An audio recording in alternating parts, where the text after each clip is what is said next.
Leo, you guys have won 6 straight, 30 goals in that span. Can you explain the dynamic of this offense? Yeah, I think everybody, like I told the reporter yesterday, the goals are nice, but you don't get that without team defense in your play away from the puck. I think that's the number one thing. The things we're asking of the group, having numbers on the puck, playing connected, tracking, reloading, those things are really important at this time of the year. Goals will come if you play the game the right way, and the guys are buying into that. And I don't look at the goals. I look at a highly offensive team that we just played in Cleveland. We gave them less than 5 scoring chances in a game. We gave up 22 shots, and that's a recipe for success at this time of the year. It's great that we score a bunch, but to me, it's more important to keep pucks out of your net, especially at this time of the year. You gotta learn how to win games that are tight, that are sure if it's you got to score. There's going to be 5-4 games, but at this time of the year, it's really, you look at the scores in the league, it's tight checking, and you got to defend, and our guys have bought into that, because at the end of the year, you got to win 2-1, 3-2. Those games are really important. Our guys are playing a lot of winning hockey and buying into that, and to me, that's what's most important. How luxury was it to have Tyson Kozak back? Yeah, we're a different team when he's in the lineup. When him and Morin are in the lineup, when they, given the numbers that we have, but Cozy's, he's everything you ask. You know, you watch those games, the 4 Nation games, and you look at just guys on different. You look at the Tkachuk brothers, and you look at Hagel, the Sorellis, the Jarvises, what they bring to the team, and that's what Cozy brings to our team. It's hard to find clips where he doesn't do things right. Checks really well. He's above everything. You can match him up against anybody in the league, and I think he's got a lot of confidence. Just in practice, you could see it. He's career high in goals, now points.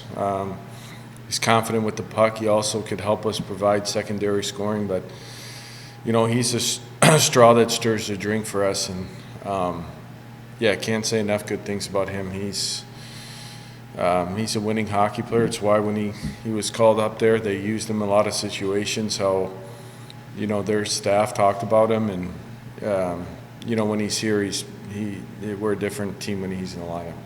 You had the benefit. Every team had the benefit of the All-Star break. But I'm curious, how do you plan on workload management, not just for goaltenders but for skaters with such a busy stretch coming up? Yeah, I lean on. I don't have a lot of experience in the league, and I lean on Vinny and Pacer a lot. They go, and Michael and his staff and Crave on managing guys. This past week, we had a couple guys that played more minutes than practice. And it's just leaning on those. They schedule all the days off. I really don't have any. I guess I have the final say, but I lean on them a lot, and we practice 25, 30 minutes, but it's hard and it's intense. We don't go to the board. So just the key, I also think it's really important at this time of the year. You're still trying to get better and make sure you value the practice time that you have on the things that we need to work on. And I think the guys have done a great job. But yeah, it's important that the guys are taking care of themselves, so away from the rink, that they're eating right, that they're getting the amount of sleep. You look at this weekend, it's a really tough weekend, 3-3. We're going to go with the same lineup we did last game. We've done it all year, playing the same group. I mean, it's hard to take anyone out after the team performance we have. So then after tonight's game, we'll discuss what we want to do on the weekend. Overall, though, approaching 3 games with 3 different opponents, this is a big opportunity. And Laval's idle for a couple of days, so you guys could take over first. What's kind of your look on this 3-game stretch? Yeah. I look at every you're just worried about the game tonight. Just execute it tonight, play the game the right way, and then worry about the game tomorrow. And then, I look at I don't look too far ahead. We got 3 games. Got to make sure we're locked in tonight, ready to go. We're going to play a desperate team that's fighting for points. A lot of guys down, really good players from the NHL. They got 3 guys down, so it's a different lineup. Yeah, just one game at a time. That's why we've approached it all year. You know, tonight's the most important game of the season. That's the way I look at it. Every game is next game up. Focus on today's game, where we need to be good at, and then worry about tomorrow's game after this one.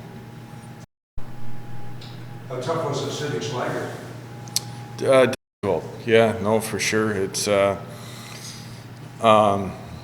hard. You know, those guys have probably earned the right to play every night. I think the biggest thing for me is communicating with those players. They know when they're in the lineup that regardless if you got 25 goals on the team or you don't have any goals on the team, everybody has to feel like they're the most important part of the team. And I make sure, whether it's video sessions or communicating with those guys, we're not where we're at without the Tulios, with the Fiedler Schultz and the, you know, Jags even getting in, Slags. Like, those guys have been unbelievable for our group. It's difficult, but they're selfless, and it's about the team. And they're great. Most likely they're going to get in on Saturday. But yeah, no, it's difficult. But those guys have been true pros, and I think it's easier as a coach when they play. I use them in late game situations. I play them, so there's a trust factor there, and I think a belief. There's a mutual respect for the player in myself, and they know it's coming from a good place, and it's about the team. And when their number's called, they'll be ready to go. What a pleasant problem to have. It's almost like you have another team that would be competitive in the league. Yeah, no, it is, but it's those guys know how important they are to our team, and we're not where we're at with. You got to win. Whether, and I don't even look at lines. People say they're fourth line. I don't. They start almost every game. I use those guys. I believe you got to put the guys out there who start games, that can tilt the ice, that win a face-off, that get to the forecheck, that are, you know, you look at every team that's playing at the end of the year. Like, most of the time, the guys who start games are the guys that you trust the most, that are physical, that play to an identity, and I start those guys a lot, and they know that, and, you know, they've worked their way up.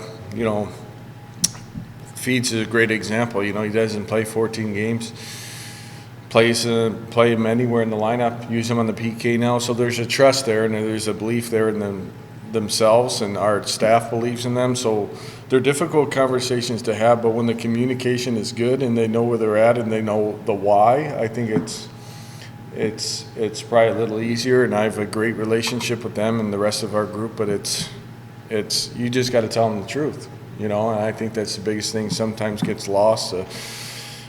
They're hard for sure as a coach to have, but when you talk to those guys and you pump them up and you make them feel really important team, you know, when there's no communication, what lapses, one guy's over here, coach is over here, and you can't. We're right here. Like, we have. Every guy in the team knows how important they are, and there's a reason why we're at where we're at, because of those guys. Great job. Good luck this weekend. Thank you. Thanks, Leone. Thanks. You got a check to win, Donnie. Amen.